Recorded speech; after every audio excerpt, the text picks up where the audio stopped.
So you want to learn how to make an R&B beat. You want to learn how to make an R&B beat? You want to learn how to make an R&B beat? I'll show you how to make an R&B beat. Shotty Guns Beats here from We Got Beats LLC. Drinking my coffee right now. I gotta stay up. I've been up for about, probably about 24 hours now. And when you work like this, you gotta have something to keep you up. So anyway, go to WeGotBeats.com. Get yourself a free beat when you become a free member of WeGotBeats.com. And let's go ahead and get into this. Now, I've been a member to a lot of different production forms over the years. Future Producer, I mean, you name it. RapMusic.com, Gear Sluts, a lot of different places, right? And I see this question a lot, like, what are R&B chords? What chords would be good for R&B? Okay, and the simple answer to that is there are no such thing as R&B chords. There's really no such thing. I mean, R&B chords. There's no such thing. It's about putting them together. It's about the whole. Okay, chords are chords, no matter what. I can tell you this much. Some good chords to use are your, 7 chords, your 9 chords, major, minors. You got your regular major chords, your regular minor chords. You got your major 7s, minor 7s, major 9s, minor 9s, things like that. But it really comes down to how you put it together. It's the chord progression itself that really makes the feel. And how you're playing it, and what instruments you use, and what you use it, in company with, your drums, your bass, just the feel, the tempo. So I'll probably have a link to a nice little article about all this. It'll link you to my website. I'll share some more information about chord progressions, but I'm just going to show you how I made this R&B beat. This beat was inspired by 90s R&B, some Keith Sweat or, anything like that. I mean, it's not New Jack Swing by any means. It's got, a modern, slower tempo, but I wanted it to sound analog-ish because I was listening to some Keith Sweat. I mean, hell, if you want to learn how to make R&B music, you want to go through the history of R&B music.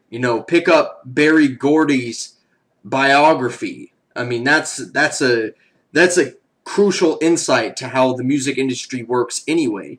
Not alone the origins of Motown Records. Listen to some Temptations, Supremes, some Marvin Gaye, Stevie Wonder, Isaac Hayes, Al Green. I mean, these are the most popular names. I could go, forever on names. And of course, the modern, but just listen to some of this music and see what kind of elements present itself. I'm going to go ahead and show you what I did here.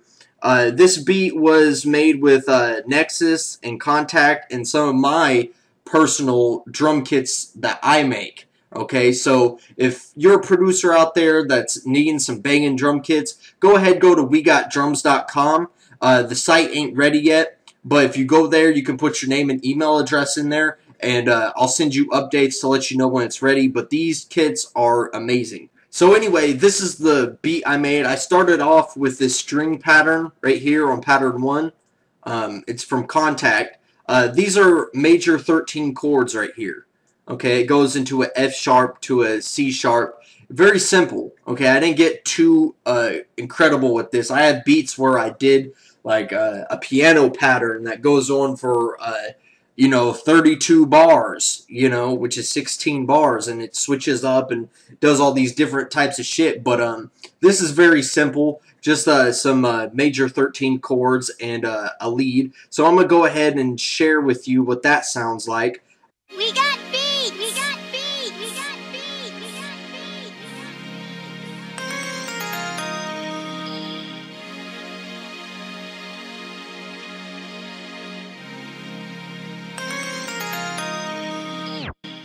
And like I've said in my previous videos, okay, I added that synth bell into it. I'm following the same chord progression, Okay, you want to, when you start out with the instrument, I'm a fan of starting out with instruments and samples before I even get to drums. Now, there's a lot of producers out there that I've seen that start out with drums, and all power to you. If you're one of those, go ahead and take what you can from this. But I propose that you start off with your instruments first and then go into your drum patterns. It's very rare that I start off with drums.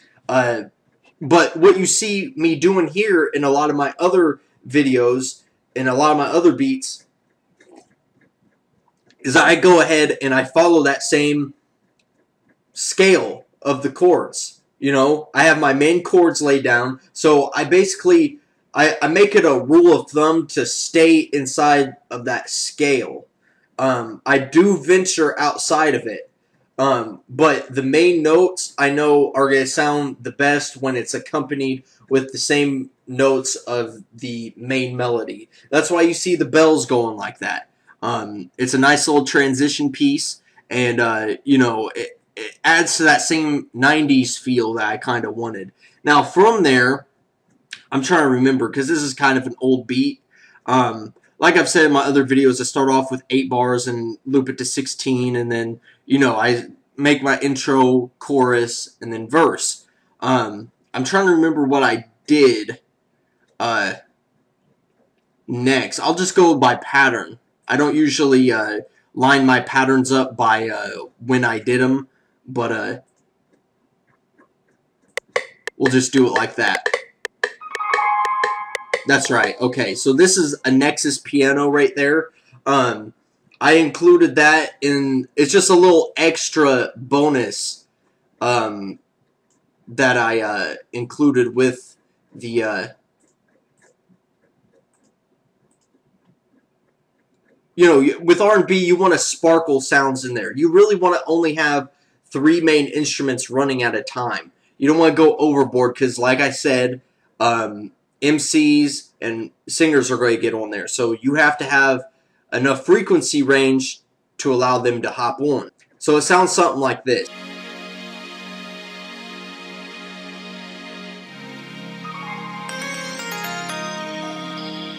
And this is the thing, you need to play around with, let the music come to you. Play around with the sounds. Let the music speak to you. Don't try to force the music. Don't try to force the music out of you.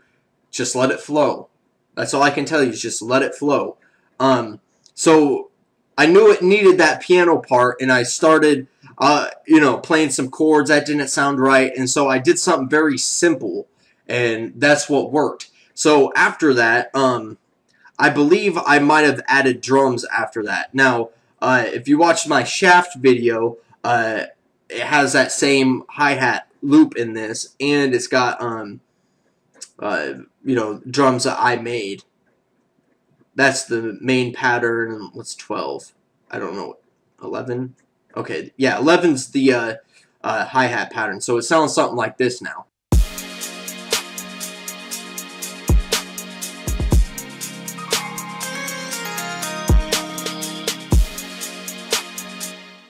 Notice what I did with them snares, okay? This is something that you can do with your music, is that, when I first started doing music, I was in elementary school, and I was a drummer. I was a snare drummer. So when I was making this beat, I was thinking about, my history as a musician, as a producer, and my musical journey as a whole, and I wanted to incorporate something like that in there, where the snare drum,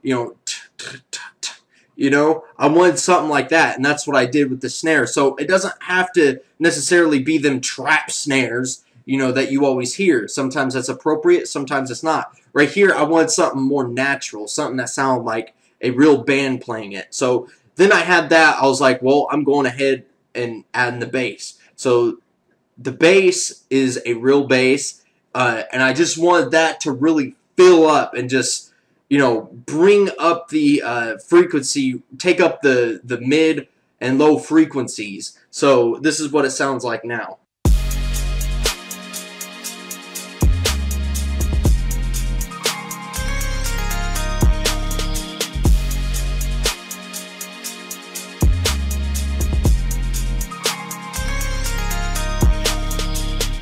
And when I do bass lines like that, of course I pull up a piano and I sort of already have the melody for that bass line in mind, and I start playing around with it. And then once I do that, I'll switch it to the bass patch and use legato. As you could tell, I'm using a legato on that bass, so it very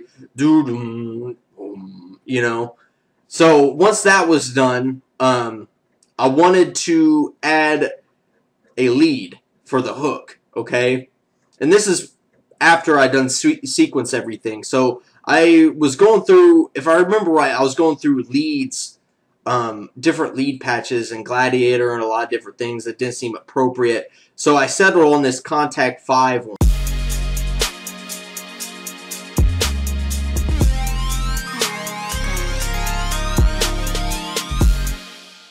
I can't stress the importance of choosing the right patch, because there's 1,000 million different leads out there, different patches that sound similar, but they're not fitting your beat. Okay, I knew for this one it wasn't something that I needed so out there. I needed something that was going to the attack had to be longer. You see how the attack is longer on this? And I knew that it had to sound a little bit tragic. Dum dum dum dum dum dum dum dum. I hear that, and as I'm doing that right now, it's like I'm reliving that moment, and it's coming from my heart. You gotta speak from your heart when you're playing these instruments. Don't bullshit around, just trying to put some bullshit together. Let the music speak. Just free yourself. Act like you're speaking to God or the creator or the universe, whatever you believe. Let it speak. That's what I try to do in every single beat, every single song that I make. I try to make it speak. So in keeping with that same thing, this was sounding good, but I wanted a singing, some sort of melody, some singer on it. And I knew that I could, get a singer on it, but I wanted the beat to come with some sort of singing melody without me having to go find a sample. So luckily for me, I have Contact, and I was going through patches on there. They have some great banks on, singing patches like this. So I found this, and I was like, oh my god, this is a hit. This is complete. So I added that to it, and it just fulfilled my emotions at that time.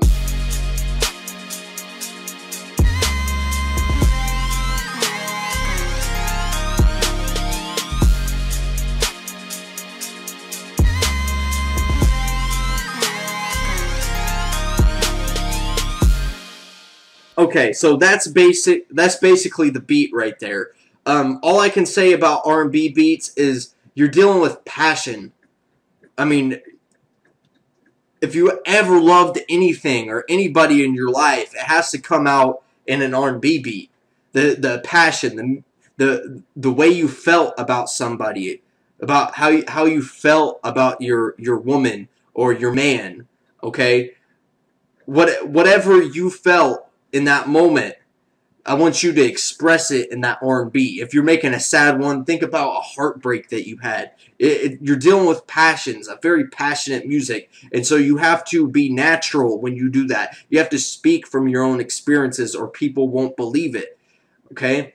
And the only other thing I could say about R&B is that there's no R&B chords. Okay? You have certain progressions. If you scroll down in the description, there'll be a link to my article where I talk about chord progressions. But experiment with your major and minor chords, your 7 chords, your 9 chords, your 13 chords, just get more familiar with it. It's going to improve all areas of your beat making game. Okay, so with that said, make sure you like and subscribe on this. Share it. If you got any questions or comments, if you got any ideas that you want me to speak upon, go ahead and leave them in the comments below. I want to hear from you guys. I want to hear your suggestions. Make sure, if you're a producer, go to WeGotDrums.com. Put your name and email address in there, and I'll update you as soon as the site is ready. There's going to be some banging drums, banging loops, a lot of good stuff for you producers there. If you want to make some, if you need a beat, go to WeGotBeats.com and become a free member. You get one free beat that you can test out, and I would love to hear your music. I do go through a selection process. I don't want any whack people in my beat, so come correct when you come. My time is very valuable. I know it is to you, so I'm going to cut this short. Take care.